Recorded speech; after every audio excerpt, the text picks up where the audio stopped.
Hello everyone. आज हम हिंदी के पाठ्य पुस्तक मल्हार के पाठ 12 हिंद महासागर में छोटा सा हिंदुस्तान। तो चलिए शुरू करते हैं। पहले चैप्टर को रीड कर लेते हैं, फिर उनका लेखक का जीवन परिचय पढ़ेंगे।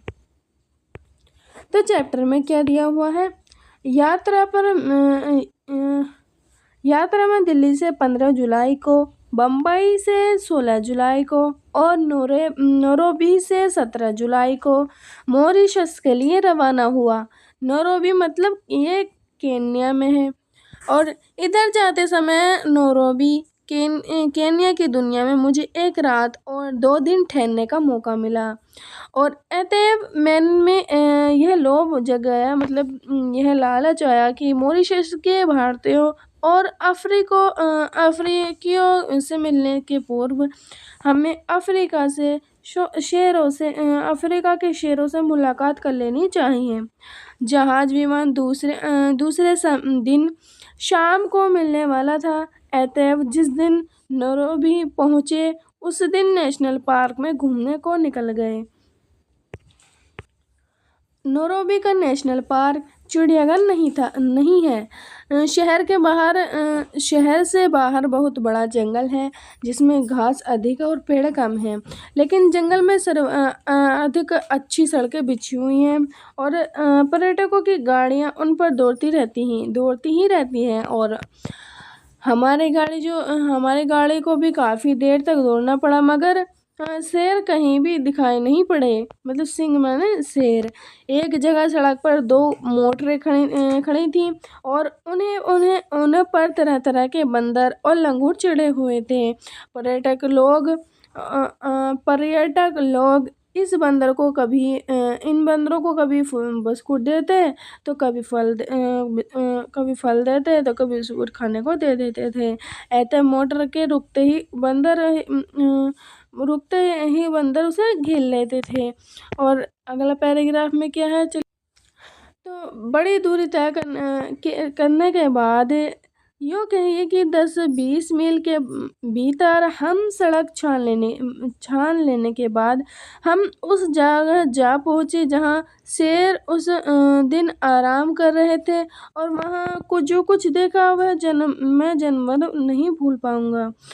और कोई 7-8 से लेटे या सोए हुए थे और उन्हें घेर कर 8-10 मोटरें खड़ी थी। तुर्रा यह है कि शेर को जानने की कोई इच्छा ही नहीं थी कि और मतलब जो शेर हैं उनको कोई जानने की कोई इच्छा नहीं थी कि क्यों आ रहे हैं और क्यों हमें देखने आ रहे हैं। उन्हें कोई मतलब नहीं था। और हमें देखने को आने वाले लोग हैं, कौन लोग हैं, और मोटर और शीशे शीशे चढ़कर उनके भीतर बैठे लोगों की और शेर ने कभी भी दृष्टिपात नहीं किया, मानो हम लोग तुच्छ हों और उनकी नज़र में आने के योग्य बिल्कुल ना हो। शेरों की नज़र में ऐसा लग रहा था जैसे कि हम बिल्कुल मामूली हों। मतलब हम जो देखने के लिए गए थे, कभी कह रहे हैं कि ऐसा लग रहा था जैसा हम बिल्कुल मामूली हों और उनकी नज़र में कुछ भी ना हो। और हम वहाँ पर आधा घंटा ठहरे होंगे। एक बीच शेर ने उठकर जम्भाई ली, दूसरे ने देह मतलब शरीर को ताना, मगर हमारी और किसी भी शेर ने नज़र नहीं उठाई। हम लोग पेड़ पौधे और खरपतवार से बदतर थे, मतलब जो घास होती है ना उससे भी बदतर माने गए। और इतने में कोई मील भर की दूरी पर हिरणों का एक झुंड दिखाई पड़ा, जिनके बीच एक जिराफ बिल्कुल बेवकूफ़ की तरह खड़ा था। अब 2 जवान शेर उठे और 2 और चल दिए।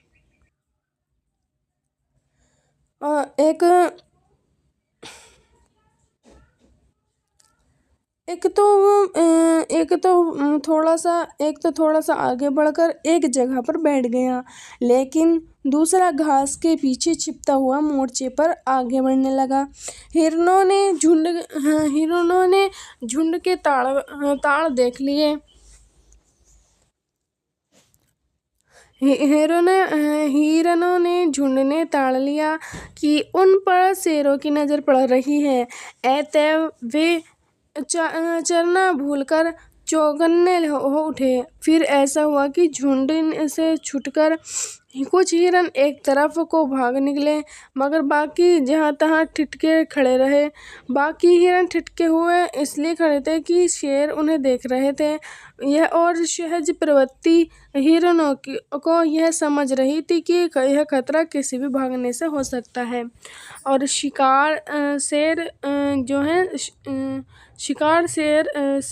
शिकार सूर्यास्त के बाद ही किया करते थे। मतलब जब सूरज छिप जाता था तो उसके बाद ही शिकार किया करते थे। और शिकार भी झुंड का नहीं करते थे, बल्कि उन जानवरों का करते थे, उस जानवर का करते थे जो भागते हुए झुंड से पिछड़ जाता है। और अब बात ये समझ में आई है कि हिरन भागने को निरापद नहीं समझकर एक गोले में क्यों खड़ा था। वो इसलिए खड़ा था, अगर जब एक हिरन होता है, जब हिरणों का झुंड होता है, जब हिरणों का झुंड होता है तो उस पर शेर हमला नहीं करता है। और जब उन हिरणों में से भागते हिरणों में से एक पीछे पछड़ जाता, मतलब रह जाता है पीछे, तो उस पर शेर हमला कर देता है, उसका शिकार कर लेता है। और हिरन कह रही है कि मुझे ऐसा महसूस हो रहा था कि मेरा रक्तचाप बढ़ रहा है। मतलब उनका जो है ब्लड प्रेशर, खून का दौरान बढ़ रहा है। अतः मैंने तैयार कर लिया कि अब घर लौटना चाहिए। अच्छा, वो कह रहे हैं, कभी कह रहे हैं ऐसा। तो नैरोबी से मॉरिशस हम BOSAC के जहाज में उड़े। जहाज नैरोबी से 4 बजे शाम को उड़ा और 5 घंटों तक निरंतर 5 घंटों की निरंतर उड़ान के बाद जब वह मॉरिशस पहुंचा, तब वहाँ रात के लगभग 10 बज रहे थे। रात थी, अंधेरा था, पानी बरस रहा था, मगर तब भी हमारे स्वागत के लिए लोग खड़े थे। हवाई अड्डे के स्वागत का सामान देखकर यह भाव जागे बिना नहीं रहा कि हम जहाँ जाएं वहाँ छोटे पैमाने पर भारत ही है। मॉरिशस द्वीप भूमध्य से कोई 20 डिग्री दक्षिण और देशांतर रेखा 60 के बिल्कुल पास, किंतु उससे पश्चिम की ओर बसा हुआ है। मॉरिशस की लंबाई 29 मील और चौड़ाई 30 मील है। वैसे पूरे मॉरिशस द्वीप का रकबा 720 वर्ग मील आंका जाता है। यह द्वीप हिंद महासागर का मोती है, भारत समुद्र का सबसे खूबसूरत सितारा है। और मॉरिशस वह देश है जिसका कोई भी हिस्सा समुद्र से 15 मील से ज़्यादा दूर नहीं है। मॉरिशस वह देश है और जहाँ की जनसंख्या के 67% लोग भारतीय खानदान के हैं और तथा 53% लोग हिंदू हैं। मॉरिशस वह देश है जिसकी राजधानी पोर्ट लुई की गलियों के नाम जैसे हमारे इसमें राज्यों के नाम है, ऐसे वहाँ पर गलियों के नाम रखे गए हैं। एक गली का नाम कलकत्ता, मद्रास, हैदराबाद और बम्बई है, और जिसका एक पूरे मोहल्ले का नाम काशी है। और मॉरिशस वह देश है जहाँ बनारस भी है, गोकुल भी है और ब्रह्म स्थान भी। मॉरिशस वह देश है जहाँ माध्यमिक स्कूल को कॉलेज कहने का रिवाज है। जो हमारे इसमें नर्सरी से 12th तक के स्कूल होते हैं उसको वो कॉलेज कहते हैं। चूँकि मॉरिशस के हिंदुओं में से अधिकांश बिहार और उत्तर प्रदेश के लोग इसलिए हिंदी का मॉरिशस के में व्यापक प्रचार है। मॉरिशस की राजभाषा अंग्रेजी, किंतु संस्कृति की भाषा फ्रेंच, मगर जनता वहाँ क्रोएल बोलती है। क्रोएल का फ्रांच से वही संबंध है जो संबंध भोजपुरी का हिंदी से है। और क्रोएल के बाद मॉरिशस दूसरी भाषा जौनपुरी भोजपुरी को भी मानना पड़ेगा। प्राय सभी भारतीय भोजपुरी बोलते अथवा उसे समझ लेते। यहाँ तक कि भारतीयों के पड़ोस में रहने वाले चीन भी भोजपुरी बखूबी बोल लेते हैं। किंतु मॉरिशस के भोजपुरी शाहाबाद या सारन की भोजपुरी नहीं, उसमें फ्रेंच के इतने संज्ञापद घुस गए हैं कि आपको बार बार शब्दों के अर्थ पूछने पड़ेंगे। मॉरिशस के ऊख की खेती, मतलब ऊख माने गन्ना, वहाँ मॉरिशस में गन्ना की खेती, उसके व्यवसाय और जो सफलता मिली है भारतीयों के कारण मिली है। और मॉरिशस की असली ताकत जो है भारतीय लोग हैं ही हैं। सारा मॉरिशस कृषि प्रधान द्वीप है, क्योंकि चीनी वहाँ का प्रमुख अथवा एकमात्र उद्योग है। किंतु भारतीय वंश के लोग यदि इस टापू में नहीं गए होते तो ऊख की खेती, मतलब गन्ने की खेती असंभव हो जाती और चीनी के कारखाने बढ़ते ही नहीं। भारत में बैठे बैठे हम यह नहीं समझ पाते कि भारतीय संस्कृति कितनी प्राणवती और चिरायु है। किंतु मॉरिशस जाकर हम अपनी संस्कृति की प्राणवत्ता का ज्ञान आसानी से प्राप्त कर लेते हैं। मालिकों की इच्छा तो यही थी कि भारतीय लोग भी क्रिस्तान हो जाएं, किंतु भारतीयों ने अत्याचार तो सहे, लेकिन प्रलोभनों को ठुकरा दिया। वे अपने धर्म पर डटे रहे और जिस द्वीप में भगवान ने उन्हें भेजा था, उस द्वीप को उन्होंने छोटा सा हिंदुस्तान बना डाला। ऐसा सफलता की बात है जिस पर सभी भारतीयों को गर्व होना चाहिए। मॉरिशस के प्रत्येक प्रमुख ग्राम में शिवालय होता है। मॉरिशस के प्रत्येक प्रमुख गांव में हिंदू तुलसी कृत रामायण रामचरितमानस का पाठ करते हैं अथवा ढोलक और झांझ पर उसका गायन करते हैं। मॉरिशस के मंदिरों और शिवालयों को मैंने अत्यंत स्वच्छ और सुरम्य पाया।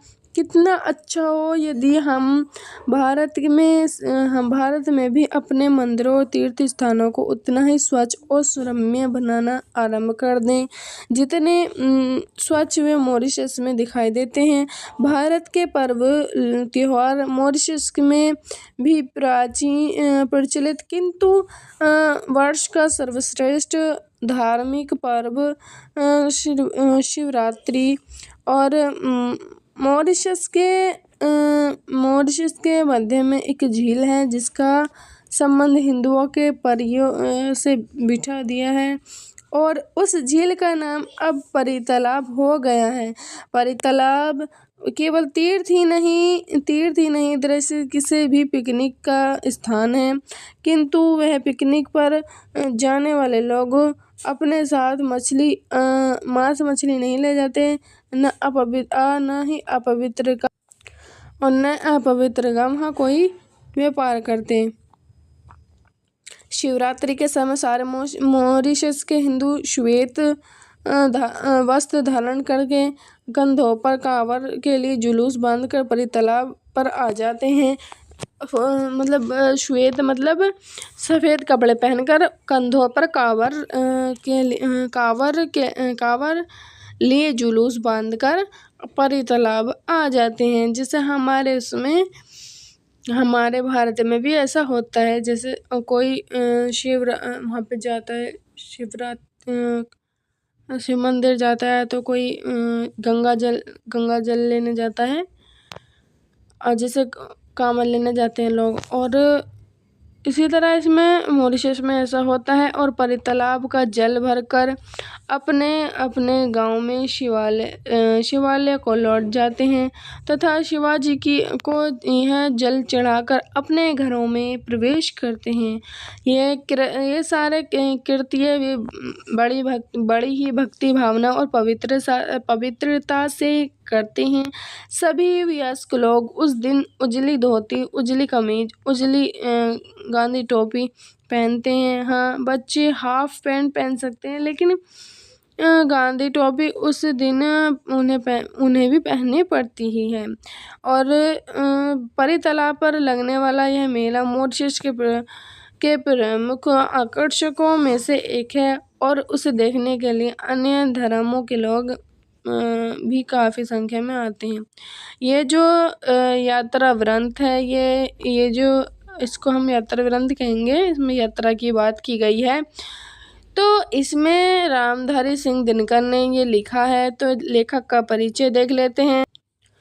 तो लेखक का परिचय, तो लेखक क्या कह रहे हैं, आपने जो रोचक यात्रा वृत्तांत पढ़ा है उसे हिंदी के प्रसिद्ध लेखक रामधारी सिंह दिनकर ने लिखा है। दिनकर की रचनाओं की विशेषता है भारत और भारत की संस्कृति, और उनकी रचना में वीरता, उत्साह और देश प्रेम का भाव अधिक है। स्वतंत्रता मिलने के बाद भी भारत का गौरवगान उनकी रचनाओं का विषय बना रहा। उन्होंने अपने बच्चों के लिए भी पुस्तकें लिखी, जैसे मिर्च का मज़ा, पढ़ाकू की सूझ और सूरज का ब्याह आदि। और इनका जो रामधारी सिंह दिनकर है, इनका जो जन्म हुआ था वो 1908 में हुआ था, और इनकी मृत्यु 1974 में हो गई। इनका जो जीवन काल रहा है इसके बीच रहा है। आई होप आपको ये वीडियो अच्छी लगी हो तो वीडियो को लाइक, चैनल को सब्सक्राइब, कमेंट में ज़रूर बताइए कि इस वीडियो कैसी लगी। धन्यवाद। Thanks for watching.